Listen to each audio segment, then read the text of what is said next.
few moments later. Dia bilang, Pak sudah, saya akui semua Pak, memang saya yang mereka yang saya otak. Sangat mungkin memang terjadi bahwa itu dilakukan oleh lebih dari satu orang. Ini ketika kami periksa Richard, dia mengakui bahwa Pak FS ini melakukan tembakan, dua tembakan ke Joshua. Indikasi bahwa pelurunya jenisnya juga berbeda, di posisi tubuh Joshua dengan di posisi tubuh yang lain itu ada ukuran yang berbeda satu dengan lainnya. Jadi sangat mungkin memang terjadi bahwa itu dilakukan oleh lebih dari satu orang. Dia mengakui dialah otak yang merancang obstruction of justice. Sudah ada skenario dan mereka diingatkan untuk nanti kalau ada pertanyaan, ya ingat itu skenarionya.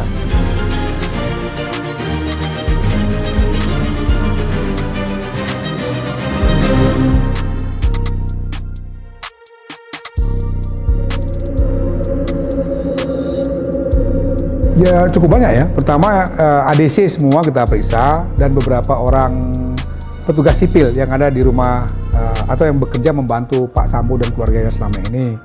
Kemudian juga ya Pak Sambo sendiri dan beberapa saksi-saksi lain kita sudah minta keterangan. Untuk saudara FS ini dia pada pokoknya mengakui dua hal. Pertama dia mengakui bahwa dialah otak pembunuhan atau penembakan saudara Joshua. Yang kedua, dia mengakui dialah otak yang merancang obstruction of justice ya.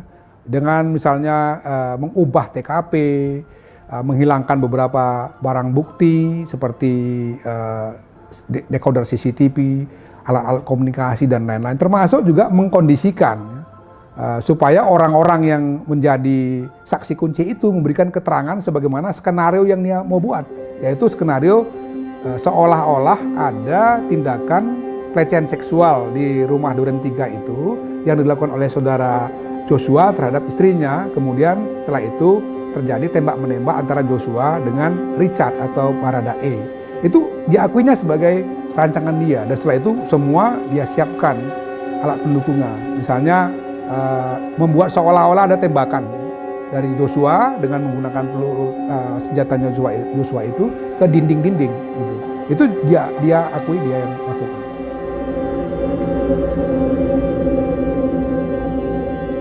Dia tidak secara terbuka mengakui itu, tapi dia katakan memang dia yang perintahkan Richard atau Baradae itu untuk melakukannya. Sementara sebaliknya ketika kami periksa Richard, dia mengakui bahwa Pak FS ini melakukan tembakan, dua tembakan ke Joshua. Kemudian setelah itu dia memanggil KM, RR dan Richard itu untuk dia kasih arahan bahwa kalian harus lakukan ini dan ini gitu. Itu dia akunya. Kemudian dia Ibu PC dengan rombongan ini pergi ke rumah dinas, kemudian menyusul beberapa menit kemudian yang itu mengesankan seolah-olah dia mau pergi ke tempat lain. Terus tiba-tiba dia balik gitu. Dia katakan tuh dia skenario kan. Sebetulnya memang dia akan ke TKP untuk melakukan eksekusi terhadap Joshua.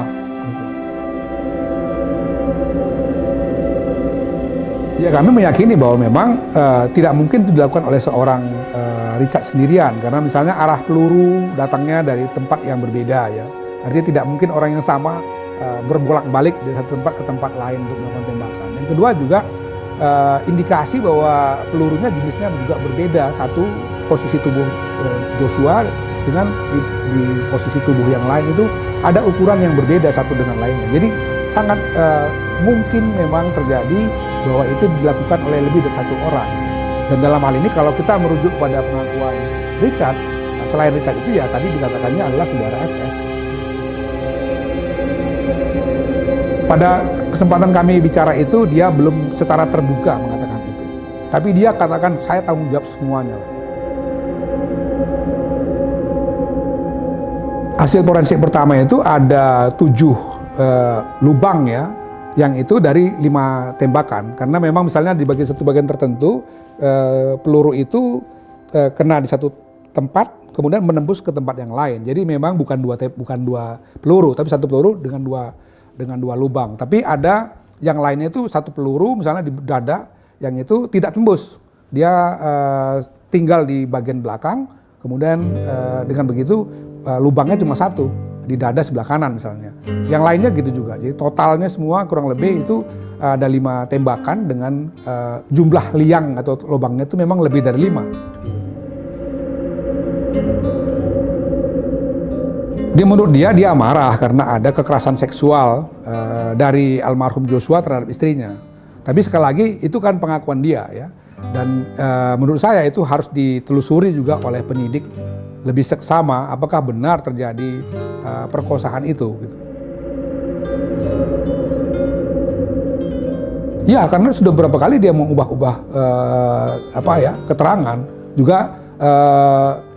Richard misalnya, Ricky itu kan dengan juga yang KM itu kan juga keterangan pertama dengan keterangan berikutnya berubah misalnya. Juga temuan obstruction of justice. Jadi kita nggak bisa percaya begitu saja apa yang dia katakan. Harus benar-benar didalami untuk mencari apa yang sebenarnya terjadi yang menyebabkan misalnya dia mengambil keputusan untuk melakukan eksekusi terhadap Joshua. Bahkan cukup mengagetkan karena dilakukan di rumah dinasnya gitu. Dia cerita bahwa setelah istrinya bertemu dia sepulang dari Magelang itu ya ada 1 jam lebih itu katanya istrinya menceritakan apa yang terjadi di Magelang. Kemudian setelah itu dia marah dan punya rencana untuk melakukan pembalasan lah ya terhadap Joshua dan dia panggil satu persatu itu KM dipanggil dikasih tugas-tugas tertentu nanti seperti apa RR dipanggil juga Richard dipanggil gitu. Jadi memang perencanaan itu dia diakuinya datang dari dia dan dia yang menyiapkan semua. Setelah itu pun kemudian dia yang menghilangkan barang bukti, menelpon siapa misalnya petugas-petugas Propos dan lain-lain itu sehingga kemudian sampai sekarang ini tim sus dan irsusnya Polri kan memeriksa puluhan orang itu. Yang sekarang ada 35 orang sudah dinyatakan ada 2 kemungkinan ya. Melakukan pelanggaran etik atau bahkan lebih jauh itu bisa jadi pelanggaran pidana misalnya. Komnas selalu mendorong kalau dia terbukti melakukan tindak pidana harus dengan tegas juga Polri melakukan proses hukum pidana kepada mereka.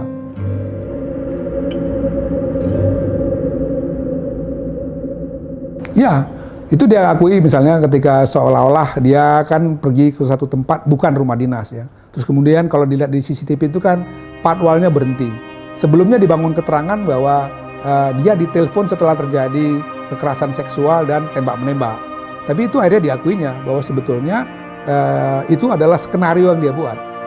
Dia kembali itu bagian dari skenario dan belum terjadi apa-apa. Nah, setelah dia kembali ke rumah, setelah dia masuk ke rumah dinas itulah atau TKP itu baru kemudian dia memanggil Joshua dan beberapa ADC-nya tadi itu untuk kemudian melakukan katakanlah penghukuman ya dalam bahasa dia ya kepada Joshua. Ya salah satunya jelas tadi ya ada pengkondisian ya. Jadi di situ terlihat bahasa-bahasa memang sudah ada skenario dan mereka diingatkan untuk nanti kalau ada pertanyaan ya ingat itu skenarionya gitu. Dan ya bahasa-bahasa itu dijawab bahwa ya oke, kami akan lakukan dengan ya misalnya kata-kata siap komandan misalnya kan itu jelas. Dan ketika kita tanya lagi mereka ya mereka mengakui bahwa ya memang kami dikondisikan untuk mengakui sebagaimana skenario sudah disiapkan tadi. Seolah-olah ada pelecehan seksual, ada tembak-menembak, kemudian saudara Joshua meninggal dunia gitu.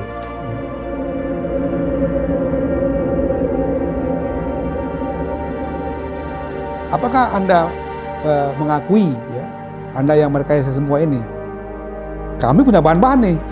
Kalau dia nggak mengakui, kami akan tunjukkan misalnya pembicaraan-pembicaraan yang sudah terekam itu. Dia bilang, Pak sudah, saya akui semua Pak. Memang saya yang merekayasa. Saya otaknya. Karena itu bahan-bahan yang sudah kami siapkan tadi itu memang akhirnya tidak kami tanyakan lagi karena dia sudah mengakui semuanya dan toh apa yang dia katakan lebih detail itu sudah ada di BAP dia. Tapi dia sangat kooperatif waktu itu menyampaikan semua halnya. Sekali lagi dia hanya minta dipahami emosi saya seperti ini. Walaupun dia katakan saya tidak bisa membenarkan tindakan ini, saya salah. Saya tanya juga waktu itu, kamu merasa bersalah nggak dengan Richard? Yang ini masih muda, saya bilang, dia nggak punya motif apa-apa, anak buahmu. Sekarang dia terkait-kait dengan masalah ini, dia ngaku dia salah. Ya, yang dia bilang saya juga bersalah terhadap Richard. Nah, itu tidak dijelaskan ya. Apakah cuman dikasih tahu bahwa ketika dia memanggil satu persatu itu sendirian dia. Pengakuan dari 3 orang ini juga begitu, ketika dipanggil dia hanya berhadapan dengan FS, tidak didampingi oleh ibu. Mereka pergi ke rumah dinas, ibu PC-nya masuk ke dalam kamar tidur itu. Jadi mereka melakukannya di ruang tamu. Tapi sekali lagi itu pengakuan mereka gitu. Itu yang harus diuji kan. Apakah benar 100% seperti itu? Walaupun setidak-tidaknya sekarang pembunuhan berencana sudah ada pengakuan, ada kesaksian, obstruction of justice-nya sudah ada yang mengakui dan sudah banyak orang yang diperiksa. Tapi kan untuk lebih memastikan apakah ini penembaknya hanya 1 atau 2 atau mungkin lebih dari 2, itu kan tetap harus kita buka kemungkinan-kemungkinannya dengan pembuktian-pembuktian yang valid itu. Ya, dia mengakui bahwa keterangan yang pertama dulu itu sebetulnya adalah pengkondisian yang harus dia sampaikan kalau dalam pemeriksaan kepada penyidik, kepada tim sus misalnya, kepada Komnas HAM. Dan itu sudah disiapkan untuk dia selalu menjawab seperti itu. Belakangan dia mengakui bahwa itu adalah keterangan yang tidak sebenarnya. Kepada Komnas HAM kemarin dia katakan bahwa itu atas perintah Pak Sambo. Jadi dengan demikian yang sebenarnya itu ya begini, dia ceritakan lah sama dia. Dia tidak tahu menahu apa yang terjadi di Magelang, karena ketika dia pulang dari satu tempat, mau masuk ke kamar di lantai 2 itu, dia dilarang naik katanya. Setelah itu baru dia boleh masuk ke kamarnya, dia istirahat. Nah di Jakarta juga dia tidak tahu menahu, tiba-tiba dipanggil, dikasih perintah seperti itu oleh FS. Yang dia juga bingung kenapa semua itu dia tidak mengerti, sampai di TKP diperintahkan lagi untuk melakukan penembakan. Peluru-peluru itu juga atas perintah dari FS untuk mengisi, termasuk kepada senjata Glock 17 dan HS9 itu. Semua atas perintah dia bilang.